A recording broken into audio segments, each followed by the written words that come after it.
Voltamos para o segundo bloco do programa Polêmica. Para você que ligou a TV agora, estamos aqui com o músico Marcelo Benjamin, nessa bela entrevista que mistura cultura, mistura música, pensamentos, né? Leituras. Marcelo, hoje nós vivemos uma crise política muito séria e desde já eu não estou aqui na qualidade de vereador, estou aqui na qualidade de entrevistador. Então a sua opinião pode ser a opinião que você quiser. Tá certo. E uma crise moral e ética muito grande. Os políticos que não estão inseridos nessas máculas, eles precisam se policiar cada vez mais, eles não têm o direito de errar e a situação, ser político hoje é muito difícil. E a música, ela também retrata isso, os momentos positivos, os momentos de revolta.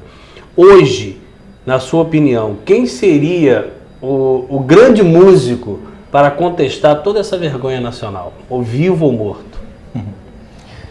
A gente falou mais cedo sobre dois exemplos, o Cazuza e o Renato Russo.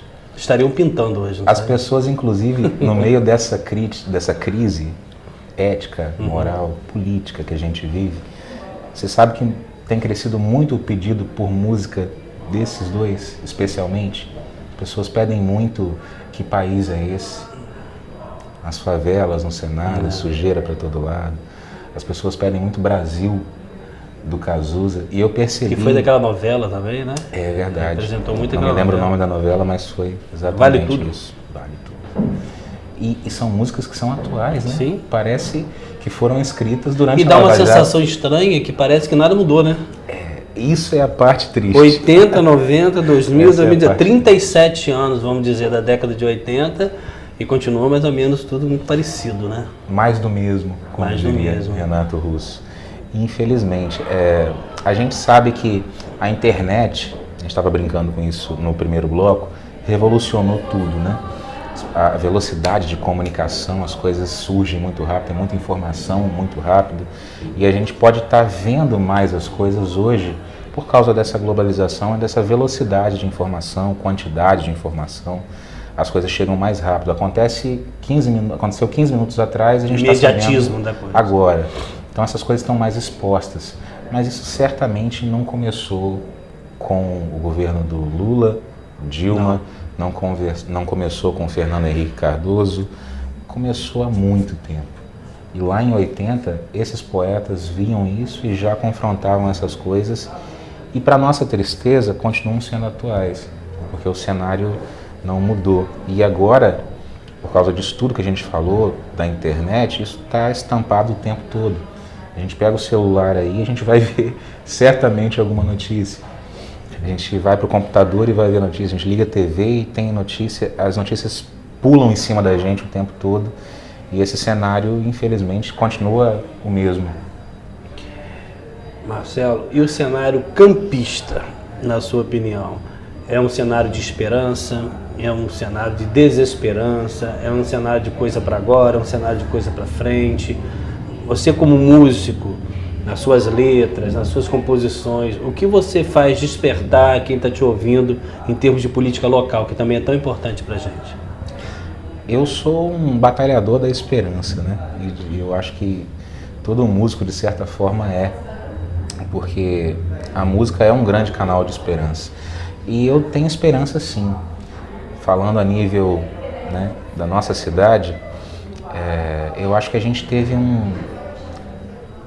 uma atitude histórica do nosso povo, que foi dizer basta, quando eles decidiram mudar as pessoas que estavam do lado de lá da mesa depois de tantos anos, né? E sem querer levantar nenhuma bandeira para nenhum dos dois lados, tem uma frase do Eça de Queiroz que eu acho muito bacana, um escritor português, que dizia: políticos e fraldas devem ser mudados de tempos em tempos pelo mesmo motivo. Uma frase forte, né? Sim. Eu acredito nisso. Eu acredito que a renovação, a mudança faz bem para todo mundo.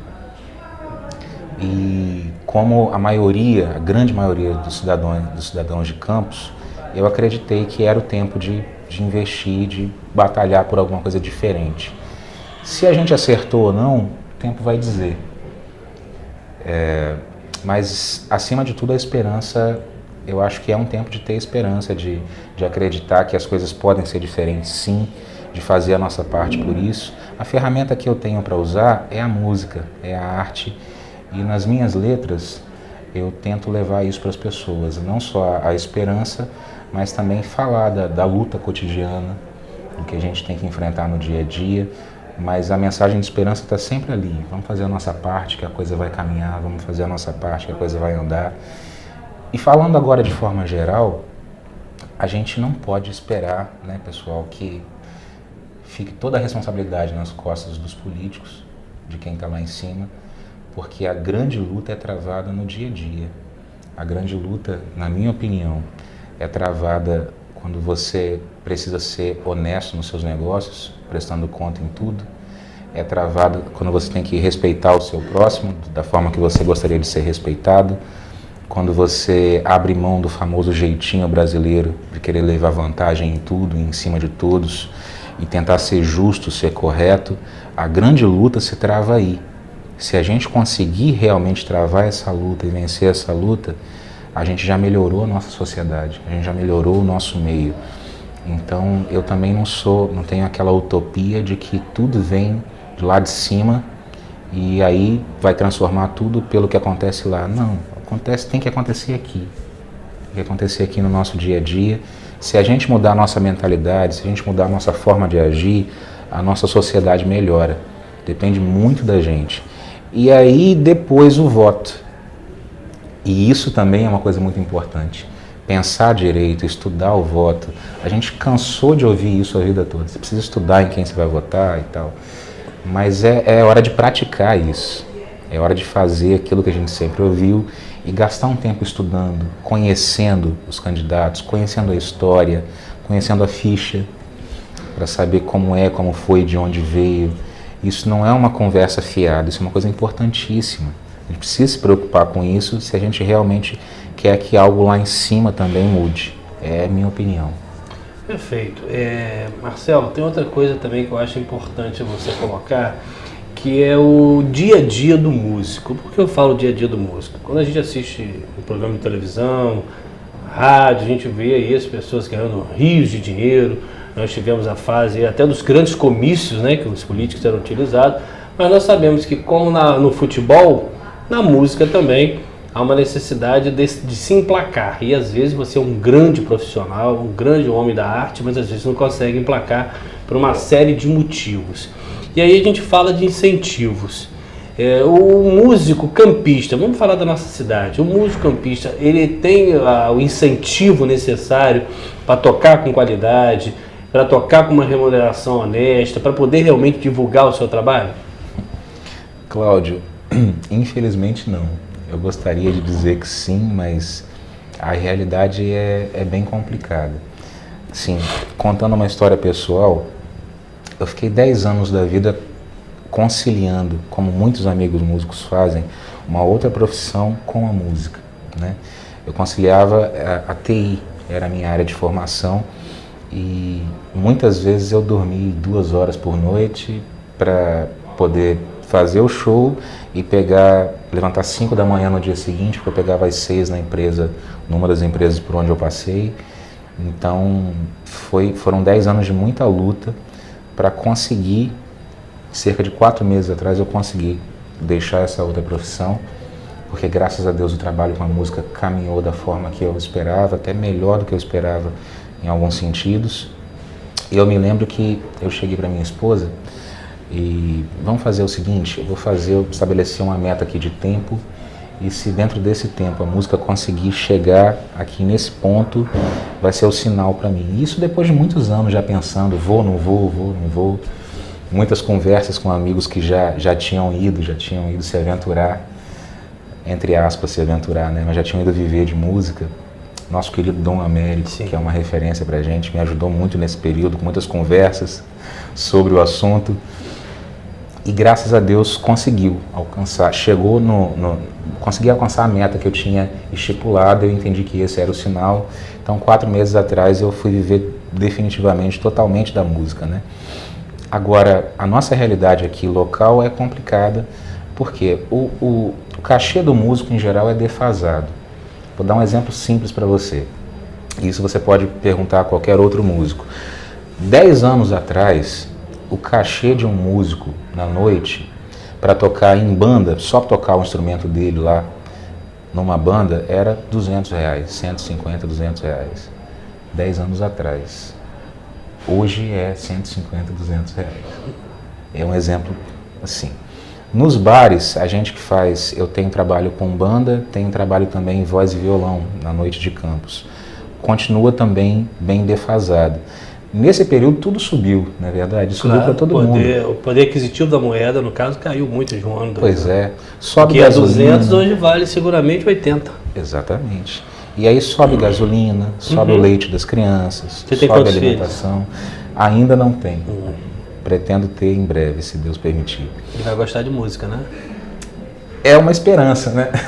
Não ficar grávido, já bota um sonzinho perto da barriga. Tá? Exatamente. A gente vai fazer esse trabalho aí. Eu espero que ele ame música assim como eu. A minha esposa também ama bastante. Mas enfim, tudo subiu. O custo de vida cresceu. E a gente sabe que a gente mora numa cidade que não tem um custo de vida barato. Se você procurar, por exemplo, imóveis, você vê como está complicada a coisa. Não é das mais baratas o custo de vida aqui da nossa região. Campos não é das mais baratas. Então tudo subiu, tudo ficou mais difícil, mas o cachê do músico continuou igual.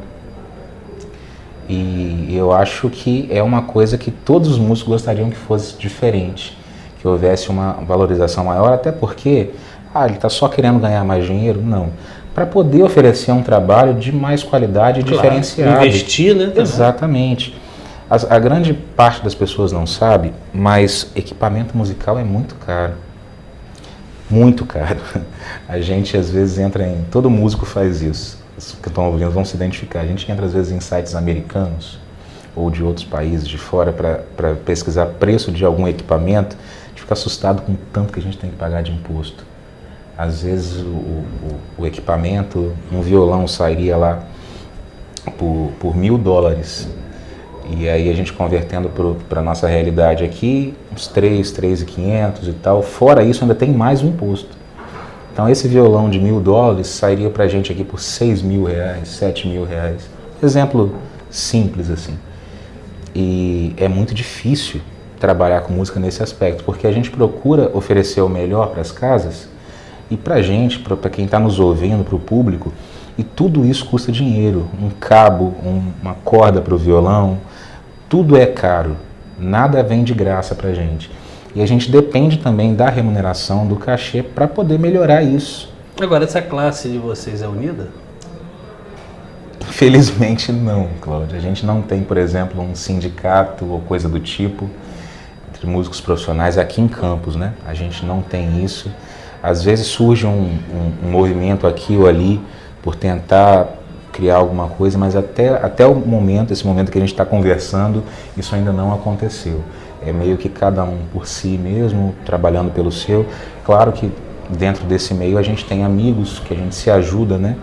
A gente ajuda mutuamente ali um ao outro, mas não tem uma coisa, uma espécie de sindicato ou um movimento nesse sentido para que as pessoas caminhem juntas e possam reivindicar os seus direitos juntas. É uma batalha meio solitária. Você comentou comigo e mostrou isso, do gosto seu pela leitura, né? E infelizmente nós temos um país que as pessoas ainda leem muito pouco. E a internet, por mais que tenha um lado positivo, ela tem o seu agravante também, que dependendo do texto, a partir da 13ª linha ninguém lê. E de repente a resposta está lá, naquela última linha, e às vezes as interpretações são diversas devido a essa falta de prática, né? Como que você associa a leitura à música? Você estava falando, eu pensei, a cultura do Twitter, dos 144 caracteres, né? Se for grande demais, a pessoa acaba não lendo e tal. Inclusive o Instagram, a gente estava conversando com uns amigos produtores outro dia. No Instagram, você além de postar fotos, você pode colocar vídeos ali que só tem 60 segundos. E você sabe que às vezes a gente gasta um tempo, gasta um investimento para produzir um vídeo, um clipe de uma música que normalmente tem ali 4, 5 minutos, e a gente disponibiliza isso na rede social, no YouTube. Algumas pessoas que gostam do seu trabalho, que seguem o seu trabalho, vão lá e assistem. Você coloca um pedacinho desse clipe de 5 minutos no Instagram de 60 segundos e o número de visualizações é espantoso. As pessoas preferem ver só os 60 segundos porque é rápido. Assim como preferem ler as coisas do Twitter, só tem 144 caracteres e tal. A falta de leitura influenciou em tudo isso. A falta do hábito de ler influencia em como a gente fala, em como a gente se relaciona com o outro, em como a gente consegue enxergar o mundo à nossa volta.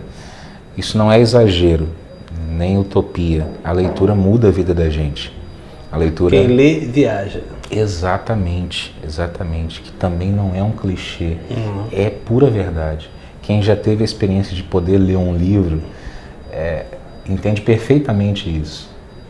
Creio que foi Einstein que disse que a mente que se abre a uma nova ideia jamais retorna ao tamanho original. Quando você lê um livro, sua mente se abre para coisas que não vão sair mais de você.